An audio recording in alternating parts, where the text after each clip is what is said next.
Assalamualaikum warahmatullahi wabarakatuh. Bagaimana kabarnya?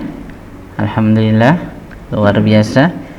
Pada hari ini kita kembali bertemu dalam pembahasan Al-Quran dan Hadis pada bab kedua mengenai fenomena alam dalam kehidupan, yang nanti akan kita bahas mengenal lebih dekat surah Al-Qari'ah dan surah Az-Zalzalah.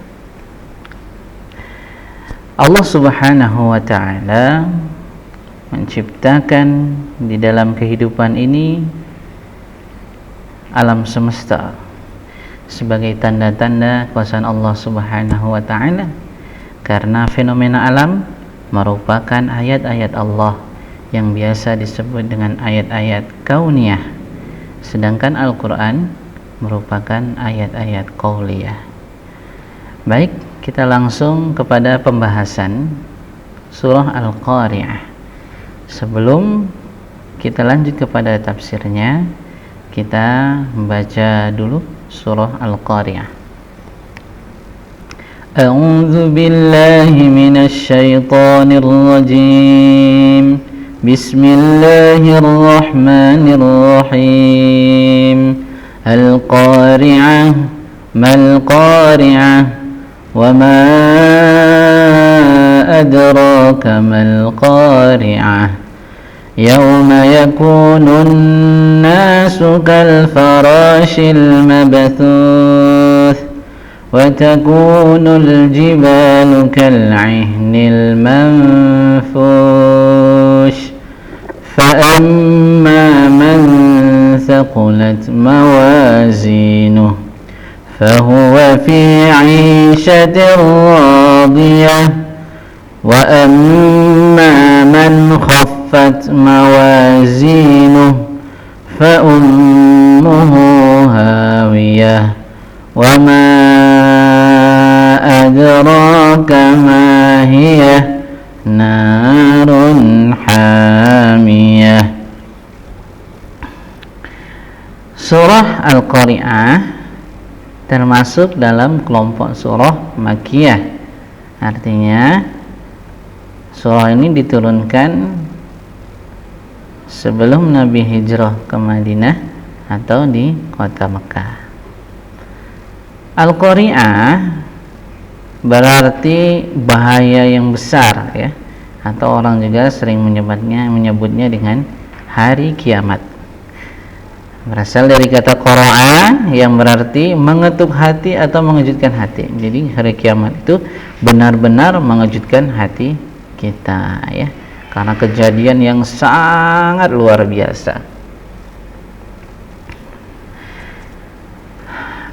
Allah Subhanahu wa ta'ala, ya, menurunkan surah Al-Qari'ah, terutama ayat 1, ayat 2, ayat ketiga. Ini berisi pemberitahuan akan datangnya hari kiamat.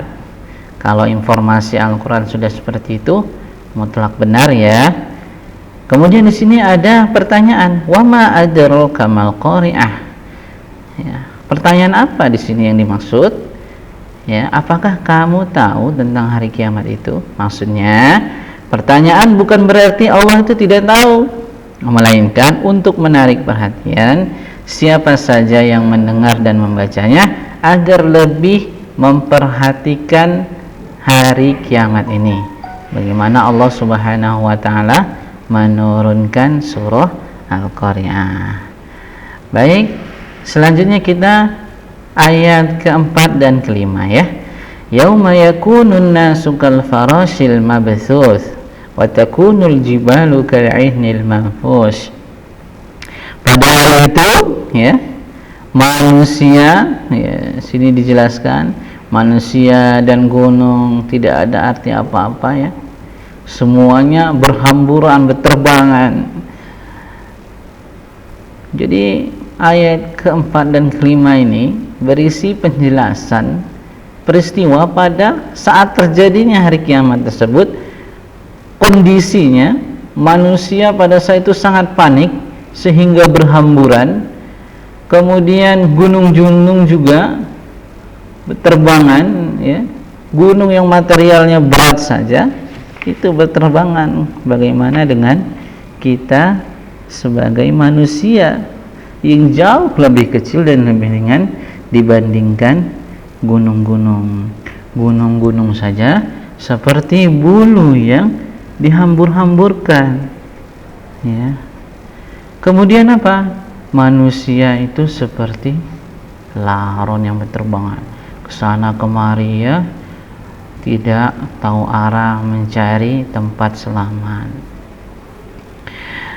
Ya, di antara para mufassir ada yang menjelaskan makna anai-anai adalah laron yang terbang tak tentu arah. Ia hanya terbang, apakah itu akan selamat atau celaka. Ya, jadi pada saat itu manusia seperti laron yang berterbangan, nggak tahu mau kemana, selamat atau tidak, yang penting sibuk dulu mencari tempat yang aman. Pada saat itu ada nggak tempat yang aman, ya? Pada saat itu semua alam semesta ini akan terjadi kiamat.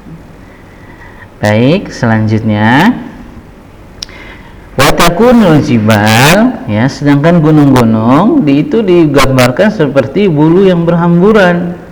Bulu yang berhamburan, kita ibaratkan aja, kita bayangkan bulu yang berhamburan itu sangat ringan tuh, ya, dihambur-hamburkan. Begitulah kondisi gunung pada saat itu, ya. Gunung adalah suatu yang materinya berat dan bulu adalah suatu yang ringan. Ini berlawanan, gunung berat, bulu ringan. Kenapa diibaratkan seperti ini, ya?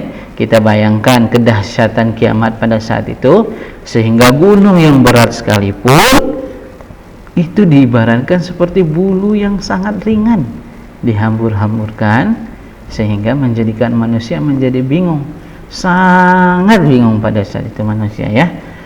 Nah, kemudian ayat 6 dan sampai 9, fa amma man thaqulat mawazinuhu fa huwa fi 'ishatir radiyah. Siapa yang berat timbangan amal kebaikannya, maka dia nanti berada di tempat yang sangat nyaman, sangat tenang.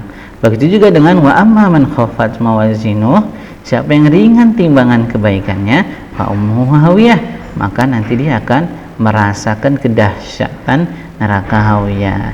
Jadi keempat ayat ini menjelaskan dua golongan manusia pada saat itu, ya.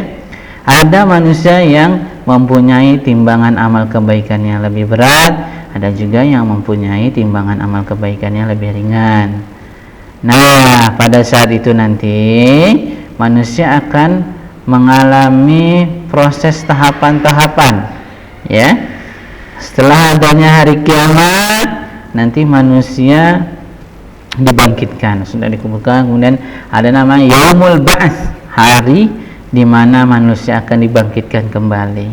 Setelah manusia dibangkitkan, kemudian dikumpulkan di mahsyar, namanya Yaumul Mahsyar, dikumpulkan di padang mahsyar, ya. Setelah itu nanti manusia akan menerima catatan amalnya, dibawa. Nah, kemudian dengan catatan itu manusia nanti akan dihisab, dihitunglah amalnya selama hidup di dunia dan ditimbang, ya, ditimbang catatan amal kebaikannya. Kemudian setelah mengalami yaumul ba'ats, yaumul mahsyar, yaumul hisab dan yaumul mizan, setelah itu nanti prosesnya baru ada yaumul jaza. Apa itu yaumul jaza? Manusia akan mendapatkan reward dan punishment, mendapatkan pahala dan hukuman atas seluruh perbuatannya di dunia. Ingat, ya, setiap perbuatan kita sekecil apapun itu Allah memiliki malaikat yang mencatatnya. Jadi tidak pernah lepas dari catatan tersebut. Kita lanjut kepada ayat 10 dan 11, ya, terakhir 10 dan 11. Wa ma adraka ma hiya narun hamiyah. Apa ini maksudnya? Ayat 10 dan 11 menjelaskan tentang keadaan neraka hawiyah, ya. Narun hamiyah, yaitu api yang sangat panas. Hawiyah itu secara bahasa artinya turun. Maka orang yang memiliki amal kebaikan yang sedikit akan dimasukkan Allah ke dalam neraka hawiyah. Neraka hawiyah ini narun hamiyah, apinya sangat panas. Na'udzubillah. Bayangkan saja, ya, ada dalam surah Nisa disebutkan salah satu siksaan neraka, kullama nadijat juluduhum baddalnahum juludan, ya, pada saat itu kulitnya dibakar, habislah kulitnya, kemudian Allah ciptakan kulit baru lagi, dibakar lagi, sakit yang luar biasa. Karena apa? Memang kulit ini kan merasakan, ya, tergores sedikit saja sudah sakit, apalagi dibakar dengan api yang sangat panas. Nah, itu tadi penjelasan mengenai hukum alam surah Al-Qari'ah, ya.